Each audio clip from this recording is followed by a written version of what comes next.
তুমি বলে এসেছো যে আমার বাবা হারিয়ে গেছে, তা যখন সত্যি নয় তখন আমি আমার বাবার কাছে ফিরে যাব। আমি আর এখানে থাকবো না।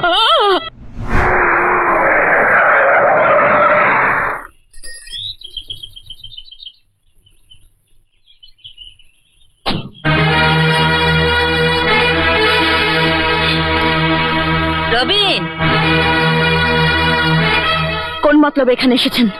গতকাল তোমায় বলেছিলাম না, মায়ের বুক থেকে সন্তানকে কেড়ে নেওয়ার কি জ্বালা সেটা তোমাকে হাড়ে হাড়ে বুঝিয়ে দেব। আমি আমার দাদু ভাইকে এখান থেকে নিয়ে যেতে এসেছি। দাদু ভাই?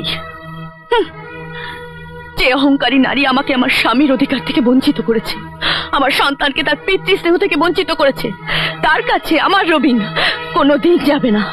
কারণ আমার আদর্শে, আমার রক্ত মাংসে আমি আমার রবিনকে বড় করে তুলেছি। রবিন আমার সন্তান।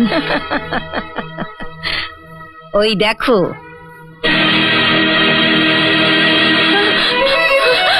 রবিন, রবিন কোথায় যাচ্ছিস?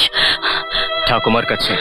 না, আমার জীবনের সব ঘটনা শোনার পরেও তুই চৌধুরী ভিলা যেতে চাইছিস? হ্যাঁ চাইছি, না, কারণ জ্ঞান হওয়ার পর থেকে তুমি বলে এসেছো যে আমার বাবা হারিয়ে গেছে, তা যখন সত্যি নয় তখন আমি আমার বাবার কাছে ফিরে যাব। আমি আর এখানে থাকবো না। রবিন, রবিন আমাকে ছেড়ে যাস না বাবা, আমাকে ছেড়ে যাস না। তোকে নিয়ে আমার যে গল্প, যে আশা, তা ভেঙে চুরমার করে দিস না, তুই যাস না বাবা। আমি এখানে কেন পড়ে থাকবো বলতে পারো? এই বস্তির দুর্গন্ধ আর দুবেলা দুমুঠো ভাত ডাল ছাড়া তুমি আমাকে কি দিতে পেরেছো? ওরে বাবা, শোনা আমার মা তার বুক নিংড়ে স্নেহ ভালোবাসা তারা সন্তানকে আর কি দিতে পারে বল বাবা? ওই জন্য তোকে তাই নিয়েছি। তুই আমার ছেলে, আমি তোর গর্ভধারিণী মা। পিতা বেঁচে থাকতে সন্তান তার মার পরিচয় নিয়ে পরিচিত হতে পারে না। রবিন, রবিন, চলো ঠাকুমা, চলো।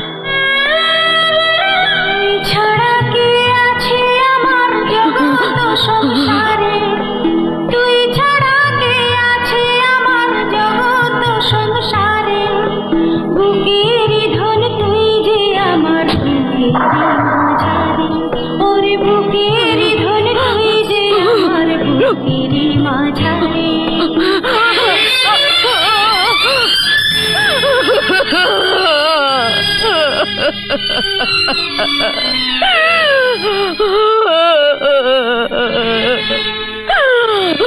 বোন, ভাই, ভাই, কি হলো ভাই? কি হলো? বুঝি না, কি হলো? বুঝি না রে বোন, হিসেব কিছুতেই হিসেব মেলে না।